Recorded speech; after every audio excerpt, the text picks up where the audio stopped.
Well, my name is Friesen. I live in Winkler, raised in Schonsenfeld. I would probably identify myself first and foremost as a father, always, of two daughters, adult daughters by now, guidance counselor at a high school, as a musician, amateur musician, songwriter. Because I grew up as a very happy kid in the village, but towards my junior high year and that kind of thing, or even earlier, I was always a very, very anxious kid. Junior high, I was bullied and teased relentlessly. Didn't want to go to school. When I hit high school, I guess I was able to reinvent myself, surround myself with different friends. So things were very, very good in high school.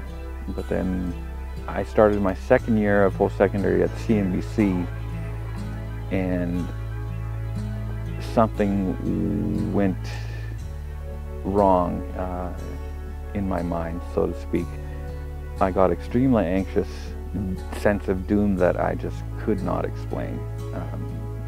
So that's when I knew that something was not quite right.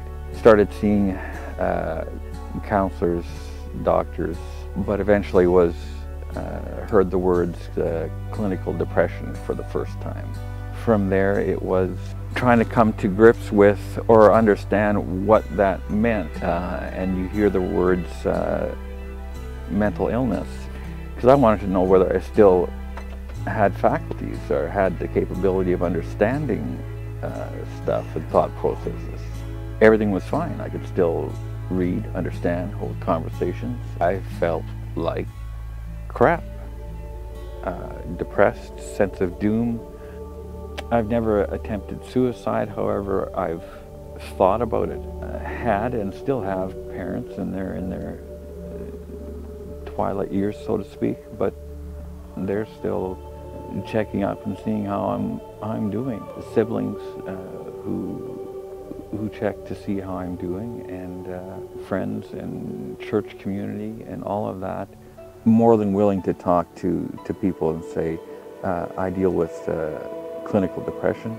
My father dealt with depression in his early years of marriage, and he tells a story of a well-intentioned neighbor who said, get dressed, pull yourself up by your bootstraps and get going, Isaac.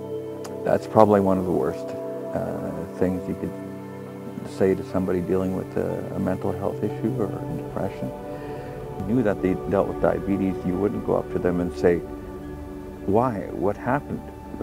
Sometimes you are depressed because of the illness. As a Christian, my faith has been extremely important to me and helpful. Faith, if you had more faith, you wouldn't be depressed. That one is one of my biggest pet peeves. And it heaps guilt on a person. And the last thing a depressed person needs is more guilt.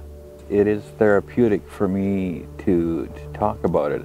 If I share my story with somebody, and it brings them that moment of, hey, me too, I'm not the only person, because there is still this stigma that's out there, and a whole lot less than it used to be, thank goodness.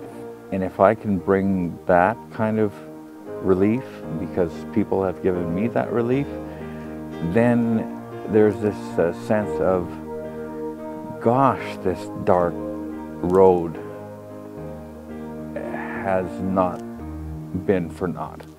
Then I love seeing that on a person's face, and then they can start talking about it. And when they can start freely talking about it without shame, without a sense of lifts a burden like nothing else.